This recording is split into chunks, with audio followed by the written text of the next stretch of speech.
a ton more engagement. All right, so let's do it. And we'll just riff off of each other. No problem. Gotcha. Thank you again, by the way. Absolutely. All right, we're going live.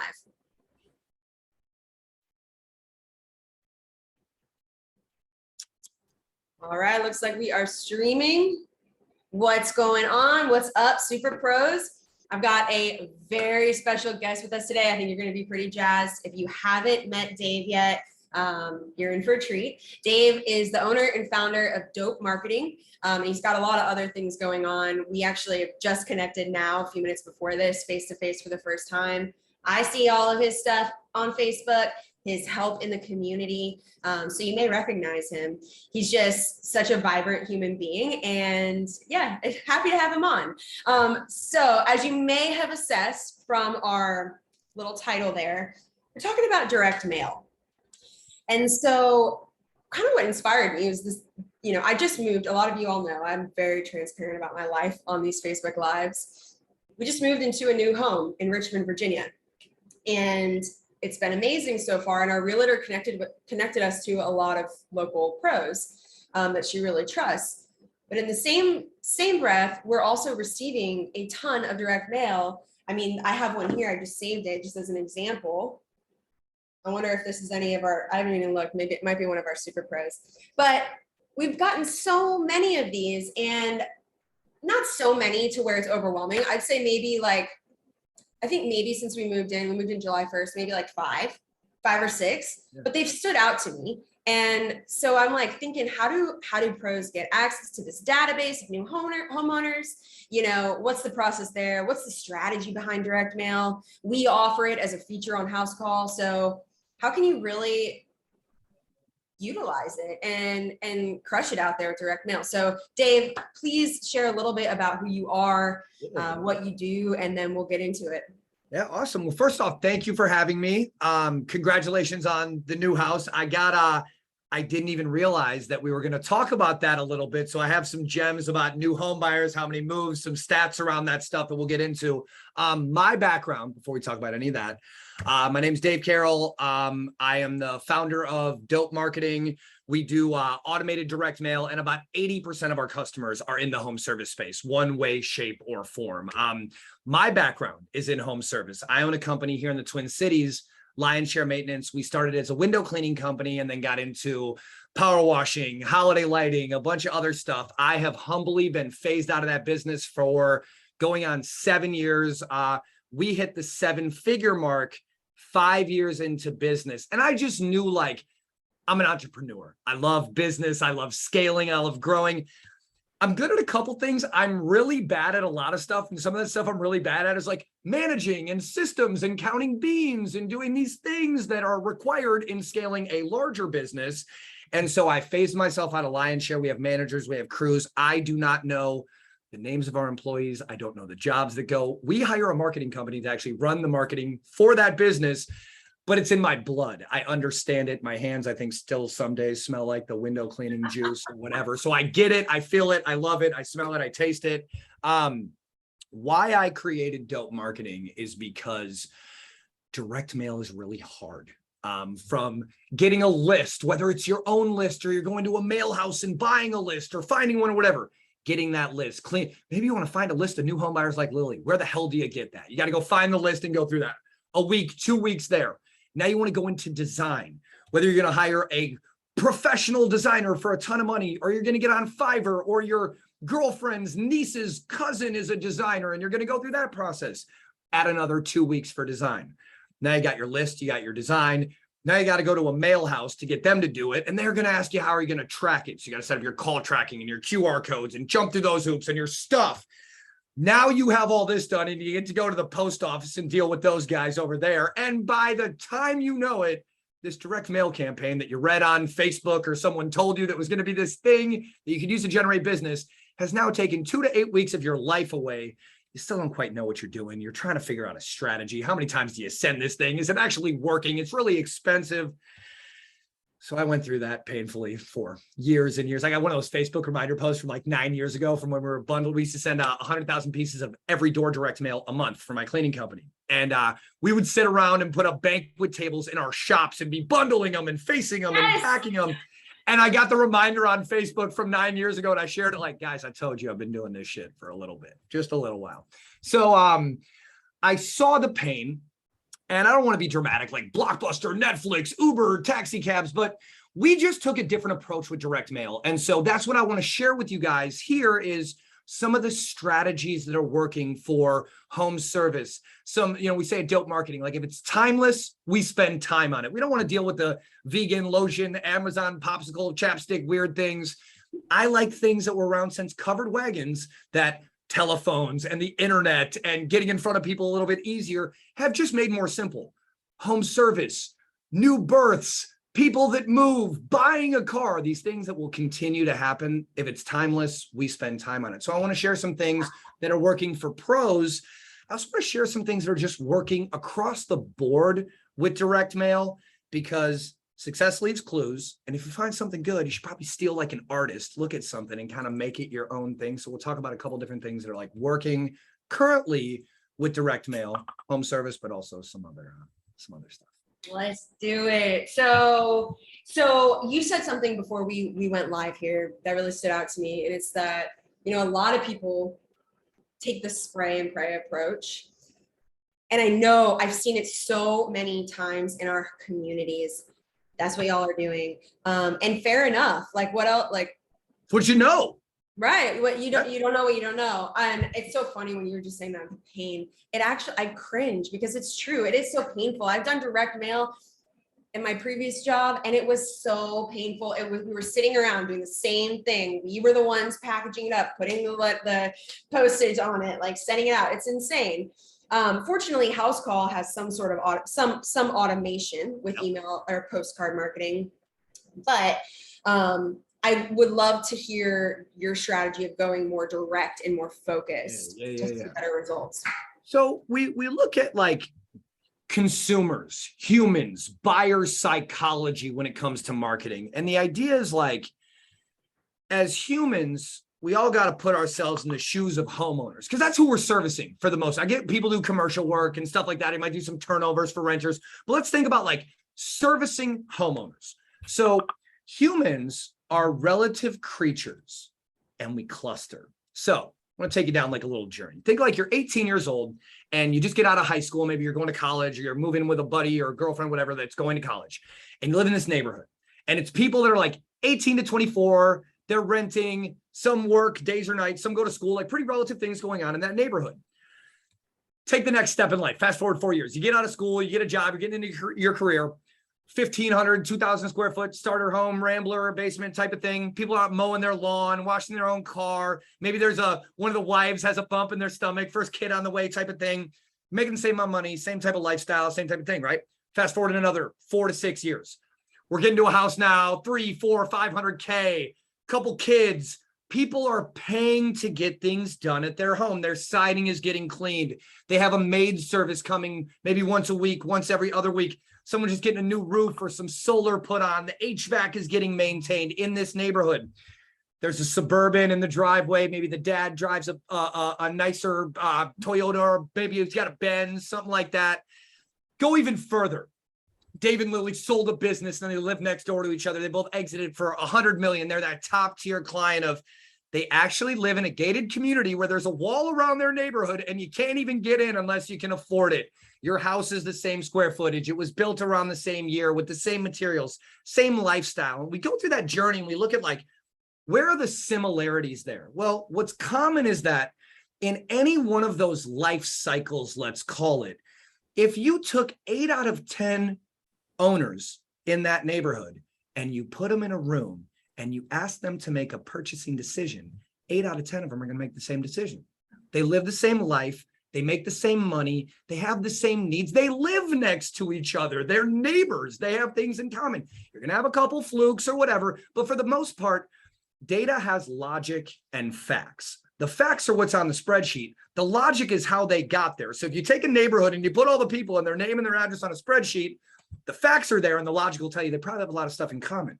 So when you look at like best practices or strategy with direct mail, the idea is not to spray and pray, meaning spray mail all over town and pray to God, the great pumpkin, Buddha, baby Jesus, whoever you're saying your goodnights to, and asking, I pray to you that I sprayed enough of this, that the leads come in, that this thing pays for itself. And traditionally, companies are going to do direct mail where it's like, you do your design, you get your list, you send it once, and it was really expensive.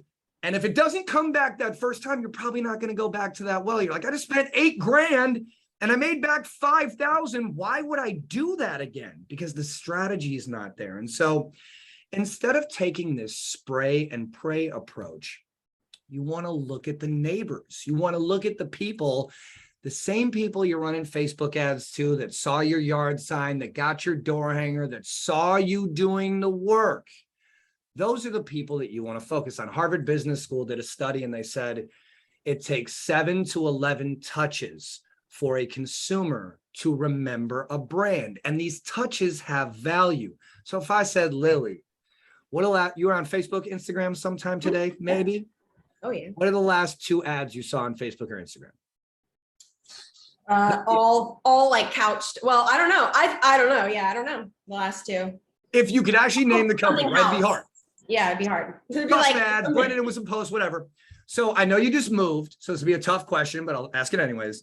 Mhm. If you're driving to the grocery store, or maybe I know you guys are not working in the office at Housecall, but let's say an exit you get off every day. What's the billboard on the exit to the grocery store locally? I'd probably be able to recognize it. I'm pretty observant, but so let's go to the value of marketing touches. Now, if you had your neighbor, the house you just moved into, if there was a yard sign of Dave's Roofing, that when you walked out your house to your car every day, could you probably remember Dave's Roofing? It was like a more valuable touch, right? You put some weight to that. Right. The idea is that instead of taking your marketing dollars and spreading them everywhere, the data in your business, you can actually go into Housecall and it'll tell you the top 3 zip codes where you're doing work. So even if you don't have that report set up on your dashboard, you can literally go to the jobs that you completed this year, download a spreadsheet, highlight the whole thing, go sort by column, sort by zip code, take your top 3 zip codes. That's where you want to be spending your marketing dollars because you have some brand recognition there. So if you go to these 7 to 11 touches, I think a lot of us can admit we're probably not doing 7 to 11 touches to a cold customer in a segmented amount of time, right? Like it's a job. Oh, yeah. But the idea is, if you're running your Facebook ads, putting out your door hangers, doing any other form of lead gen in a tighter area, including direct mail, because direct mail is a pretty valuable touch. If you're sending direct mail once a week or once every 2 weeks to the same house, to the same neighborhoods where you're already doing work, where you're already getting in front of people, continuing to put these things in people's hands where it looks like your yard sign, it looks like your website, it looks like your truck wrap, it looks like everything else. Bingo. Yeah. Those touches are adding up more and more. And so one direct mail strategy can work for anyone right away. Instead of spraying and praying, think about how you can get tight. If tight is one neighborhood, one area, one zip code, it could be where you went to high school. It could be where one of your crew leaders parks their truck. It could be just where Housecall told you were doing a lot of jobs. When you pull up that map and see all the pins and everything like that, your data will tell you the story of where you need to be spending your marketing dollars. You need to remember the value of those touches. And the more times you can put things in people's hands, that's going to be a higher value touch than some of the digital or the billboards or some of that other stuff. For sure, for sure. So you were talking about a case study. Yeah. Let's dive into that. So at Dope Marketing, we really try to focus on a couple different types of campaigns. So automations are big. You want to let the neighbors know about the jobs that you're doing. So you got a Housecall Pro account and you want to let the neighbors know, we just got your neighbor approved for this service. Pardon the dust, pardon the noise. We're working in the area. Look at this before and after. So automations are big. That's really important to us, these small, very high value touches in the neighborhoods. An 8x8 campaign, we're going to talk about that in a minute. But the third pillar of what we do, it's called a reactivation campaign. So we had a company that we work with, and they sell a little bit of a higher ticket. It's like a $4,000 to $10,000 service that this company sells. They came to us, they said, Dave, we want to get more sales, and we've been watching some of your content. We understand we got to get in front of the neighbors. Is there something you can help us with? And we said, Great question, Alex. Let's go into something that we've kind of proven before, but we want to use you guys with your permission as a case study. Alex said, yes, we just got the results back yesterday. Me and Lily were talking about this. We're super excited to share. Yeah. We grabbed 140 of this company's last transactions, the last sales that they did. They do like an exterior living space add-on thing. That's just imagine it's a $4,000 to $10,000 purchase. So HVAC, solar, roofing, any of that stuff. And even for you, like our cleaning company, we do a couple of those jobs a month, even residentially. So a higher ticket sale. Let's say this is, we took 140 customers. We grabbed the nearest 25 neighbors who were homeowners, single family residents, head of household, next to those 140 jobs. So we got like 3,700 postcards. We dropped 3,700 postcards 3 times over 6 weeks. So every 2 weeks, we sent the same postcard to the neighbors of this job. The front was a little bit different. It'd be like, hey, did you see we did this? Hey, remember we did this? Hey, check out this deal. You can get it until X amount of time or whatever. Not an aggressive offer at all. More like there's financing available or something like that. 3,700 postcards 3 times. These guys spent, it was around like $8-9 grand with us. $8,000-9,000 in spend on the postcards resulted in $100,000 in sales over 6 weeks by simply not taking 9 grand and spraying postcards all over the gated communities in a 30-mile radius of your shop. What they did was they looked at who is the most likely person to buy our product. It's probably the neighbors of someone who bought our product because they went through that buying cycle. They have a need, they have a thing. So we focused on that for a 13x return on investment over 6 weeks, which is unbelievable. Okay, I'll promise you one thing. I'm not telling you that if you spend money on direct mail, that's going to happen tomorrow, but strategy, logic, facts, tracking, these results are very possible and quantifiable with any home service business. Oh, I love it. It's so logical. I mean, I think about it too. I mean, we've had people in and out, estimates with flooring guy and HVAC guy. Our neighbors are observing all of this. Every bit of it. They're seeing the truck outside. So all of those things, even as small as they seem, they are impacting the touches and the value of them. So let's talk about that for a minute. Your recent move. It sounded like you just moved at the beginning of July, a couple of weeks, settled in. So check this out. 10 to 30,000 people buy a home every day in the United States. There are 90 million homeowners in the US, and 10 to 30,000 transactions on a home transferring title happen every single day. A new home buyer is going to live in their house for 5 to 8 years, no matter that is the stat in the US. So when you think about the lifetime value of a new home buyer, I know for my company, Lion's Share, we wash windows, we clean gutters, we do power washing, we do Christmas lights. I might mess around and be at your house 6 times out of the year. So when I think about the lead quality of knocking a door, Facebook ad, Google ad, newspaper, truck wrap, QR code scan, whatever. One thing I know about every one of those leads, I don't know when they're going to move. You could be prepping your house for sale, and that's why we're coming out. You could be, maybe you have your second kid on the way, you're growing out of your house, you're going to move in a year, maybe add another 2 years of life cycle out of you. But what I could guarantee is every dollar that I spend on someone who just bought a home, the expected lifetime value of that customer is dramatically longer, because I know Lily just bought that house and I know she's going to be there for a while. So those double pane storm windows that I see behind you that would be at about 30 to 40 bucks a set, those I could clean once or twice a year. That's probably an $800 job that I might have for 5 to 7 years. Unlike her neighbor, who I might get a job from if I'm automating postcards around that job as a little add-on. I know that advertising to a new home buyer like Lily, I could get the lifetime. Now, one more fascinating statistic about new home buyers. The biggest investment that 9 out of 10 of those 90 million people are ever going to make, 80 million of them, it will be the biggest purchase they ever make in their history on this earth financially. It will be the most money they ever spend in one transaction. You know what the second, third, and fourth largest financial transactions those 80 million people are ever going to make? The maintenance, upkeep, and cleaning of that property. So as you get your gears turning around that flooring guy that came in, that postcard you got that you're going to call him. Maybe it's because of what we talked about, or you're already going to do it anyways, or whatever. They're going to get a lead. All these other contractors coming through to look at, they all have the opportunity. So one more fact that's fun, and then I'll pass the mic. I'm loving these facts and these stats. Keep them. Lily is going to, here's the best one out of all of them. Lily and her household is going to spend between $8,000 and $12,000 in cash in the next 60 days within buying that house on all the things that a new, whether you like, just back it out. You hit me in 2 months or in 5 weeks. We'll go over the receipts, because here's what you have to think about. The restaurants, the golf course, the mechanic, the dentist, the chiropractor, every single potential pro you have coming through that house, that money is going to get spent. Think of everyone who's watching this live or on the replay. When you moved, you and your significant other, how hot that card was towards melting at the end of those 60 days, because you're getting acclimated to a new area. Lily had said she's gotten 5 to 7 postcards already, because this isn't a new thing. Welcome wagon, welcome mat, all this stuff.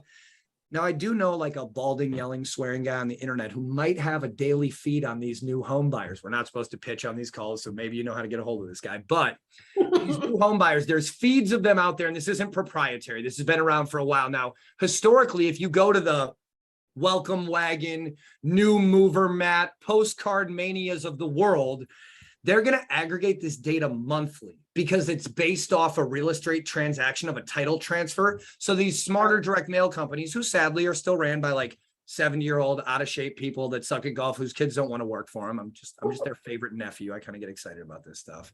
But these people running this go off the way data used to work. So it used to be that you had to go to a title company, whether it was national or in your area, and you just get the real estate transactions from the last month, and that's your new home buyer feed. Some, I won't say smarter, but savvier individuals that understand the way data is aggregated, understand that there are other sources where this is a daily feed. So maybe if you wanted to say, I work in zip code 90210 and I service a 10-mile radius, and you wanted to say, I only want new home buyers in a 10-mile radius in my shop to buy a house over 500,000. There are people out there that have that information that can put that on a weekly drip feed with campaigns that say, welcome to the neighborhood. Congratulations on your new house. Here's an exclusive offer for new home buyers. Maybe you want to do something, and the offer of the week is we'll board your dog or take you to dinner while we do our service or whatever. There are proven campaigns that go back to, like, I was born in 85. These campaigns were made before I was born, that just strategically educate a home buyer to go get that 8 to 12,000, get that 5 to 7 years of lifetime value, that put you kind of in front of this stuff. I wish I could tell any of you I made this up. I just like to read stuff on the internet and keep up on best practices.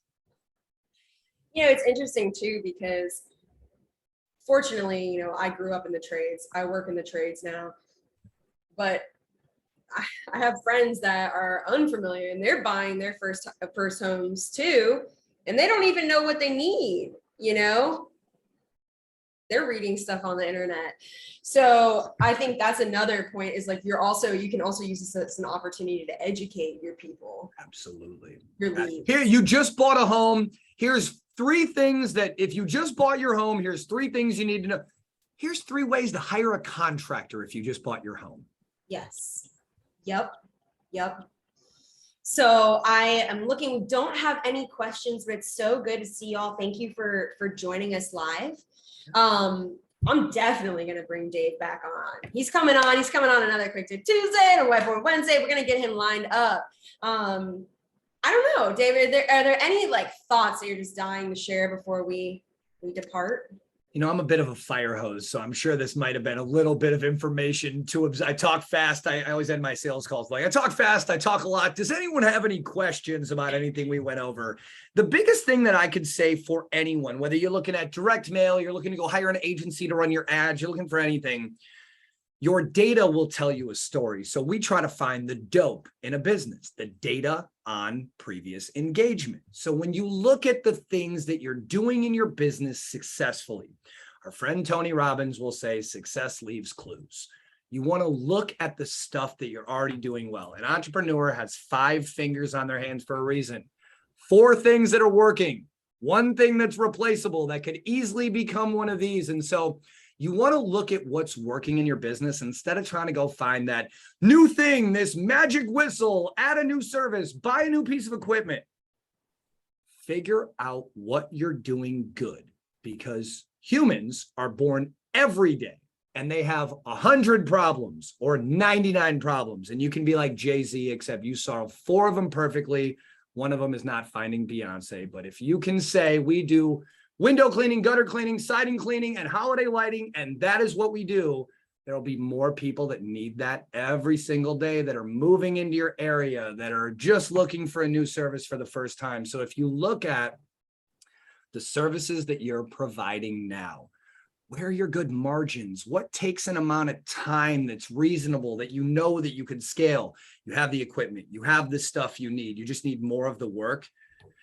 There are more people right next door to the people that you're doing things for, that instead of going to advertise on the other side of town that it's the neighborhood where your ex-girlfriend grew up in high school, where the Yeah, you ballers don't even are. want to be there. You don't even need to go there. There's more people next door to Karen that would love if you paid more attention to them. So review programs, incentives, all that stuff to get the neighbors talking. Try to hold yourself accountable for those 7 to 11 touches and think about how meaningful a touch is. Focus on meaningful touches in the neighborhoods you're working in. That's where you're going to be able to scale your business. Amazing advice. And I think a really good place for you to start is within your Housecall Pro account. Go through, run an audit. What are the touches that are going out to my people, my customers? You know, what are they? How many touches do I have post job, post estimate? And I guarantee you're already maybe even halfway there. So last thing I will leave you off on is Dave talked about reporting at the beginning of this, and that's the only way you're going to understand the story, right? So our team has been working very hard on our reporting feature. We have, oh my gosh, tomorrow, James Nichols, who's our senior product manager, one of them here at Housecall, he is joining us. He's going to be talking about, he's come on quite a few times recently, even on a Crypto Tuesday, not that long ago, to talk about some of the new reporting updates and what's available to you. Well, now we're working on estimate conversion reporting. So he's going to dive into that tomorrow on Whiteboard Wednesday. So be sure to be there. If you can't catch it live, you know what to do. It's in our group. It'll be pinned to the top. But that's tomorrow at 11 a.m. Pacific, 2 p.m. Eastern. And I hope to see you all there. If you have questions for Dave or me after this, please, I will tag him in this post. Drop them in the comments. We'll get you the help you need. And yeah, Dave, thank you so much for taking the time in your evening. I so appreciate it. Always a pleasure. I am excited for the next go round. Cool. All right. Well, take care, y'all. We'll talk soon.